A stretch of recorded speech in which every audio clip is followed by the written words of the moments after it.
وہ حضرت ابراہیم علیہ السلام کے حوالے سے انہوں نے جو بیان کیا اس میں بھی کئی جگہ غلطیاں تھیں، کچھ چیزیں انہوں نے بالکل ٹھیک بیان کی، باقی جو انہوں نے وہ ریلیٹ کیا ہے اسے ہندوازم میں جو کنسیپٹ ہے، ایک واقعہ ہے اور الفابیٹس لے کے اس میں بھی غلطیاں ہیں، کیونکہ اس میں فرعون کا کوئی کنسیپٹ یہاں پہ موجود نہیں ہے، نمرود والا کنسیپٹ تھا، اور باقی جو اس میں سٹوری میں جو رنگ بھرے گئے ہیں وہ اس طریقے سے نہیں ہے بالکل۔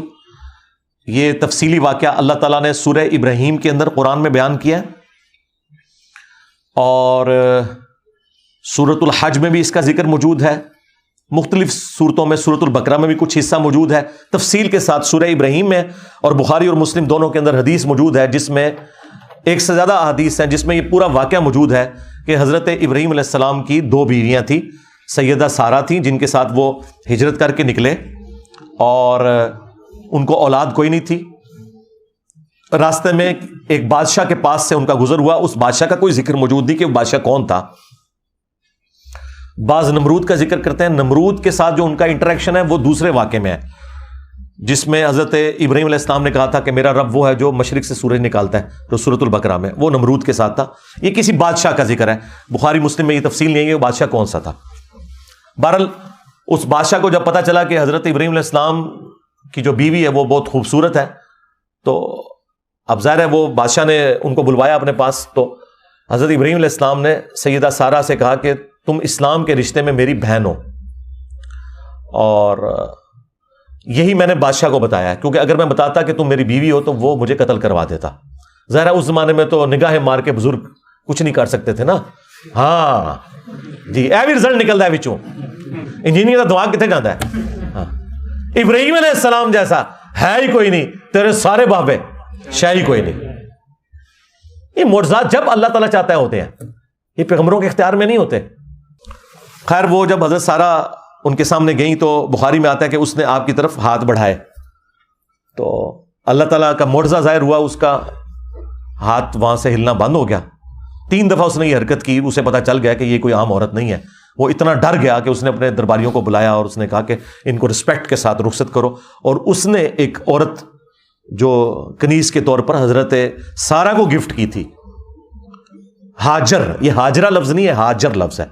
اردو میں تو ہم ہر ایک چیز کے آگے ہے لگا کے اسے بنا دیتے ہیں، جیسے ابو سفیان کی بیوی کا نام تھا ہند، یہاں پہ ہندا لوگ بولتے ہیں، وہ ہند ہے لفظ، تو چھوٹی یہ نہیں لگانی، یہ لفظ ہے ہاجر، وہ گفٹ کی، اور پھر حضرت سارہ نے وہ حضرت ابراہیم علیہ السلام کو گفٹ کر دی، اور وہ حضرت ابراہیم علیہ السلام کی دوسری بیوی بنی، اور ان کو اللہ تعالیٰ نے پہلے اولاد دے دی سیدنا اسماعیل علیہ السلام، جن کی نسل سے پروفٹ محمد صلی اللہ علیہ وآلہ وسلم ہے، اور بعد میں حضرت اسحاق پیدا ہو گئے حضرت سارہ کے ہاں، جن سے بنی اسرائیل ہے، کیونکہ ان کے بیٹے تھے یعقوب، اور یعقوب کا لقب قرآن میں اسرائیل آیا، اور ان کے 12 بیٹے وہ بنی اسرائیل کہلائے۔ تو حضرت اسحاق علیہ السلام عمر میں چھوٹے تھے حضرت اسماعیل علیہ السلام سے۔ باقی جیوز اور کرسچنز میں تو یہ پایا جاتا ہے کہ وہ اپنی بیوی کی وہ جیلسی فیکٹر کی وجہ سے جو سوکنوں کا ہوتا ہے، حضرت ابراہیم علیہ السلام نے سیدہ جو ہاجر تھی ان کو حرم کی سرزمین میں چھوڑا۔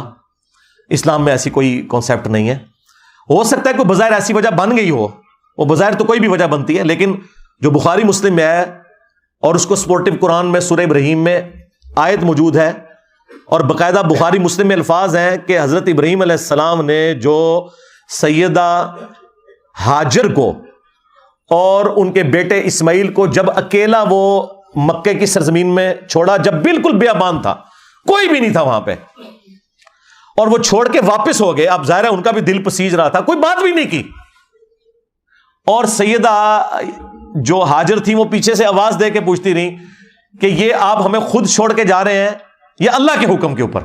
تو اس بات کا جواب حضرت ابراہیم علیہ السلام نے بس دیا کہ یہ اللہ کے حکم پہ میں چھوڑ، اور کسی بات کا جواب نہیں دیا۔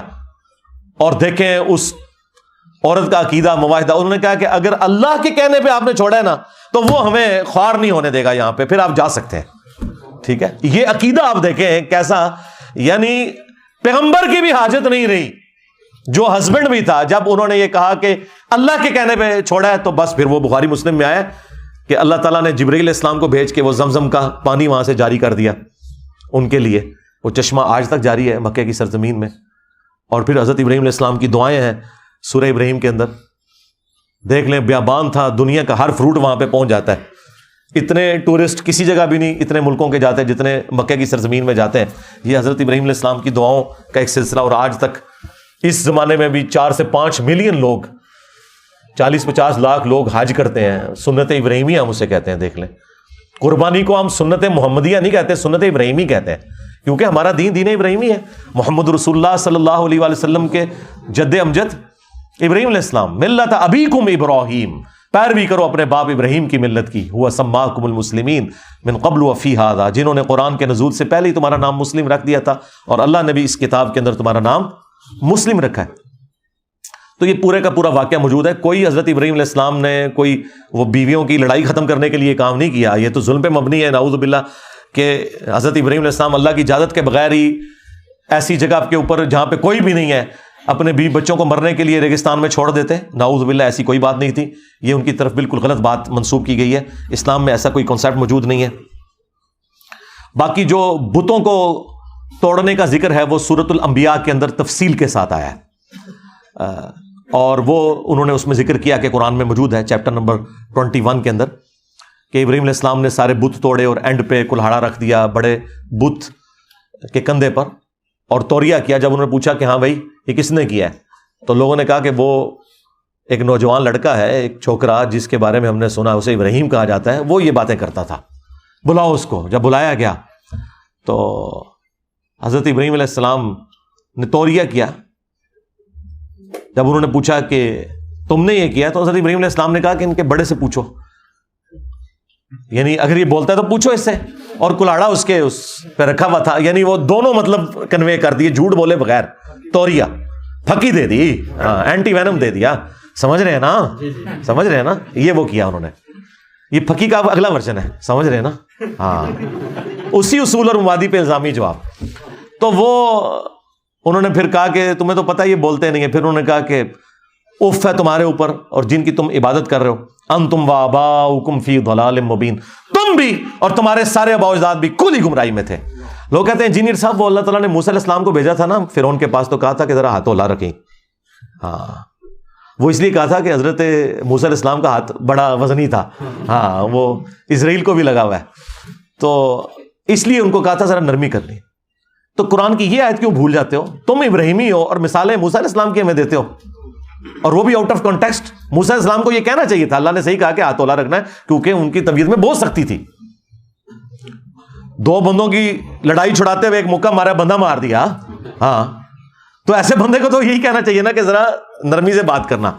اور ظالموں, انجینئر صاحب کو سنگل آؤٹ کرتے ہو تو ابراہیم علیہ السلام کو کیوں بھول جاتے ہو؟ انہوں نے تو واضح کہا کہ انتم وآباؤکم فی ضلال مبین, تم بھی تمہارے بزرگ بابے بھی سارے گمراہ تھے.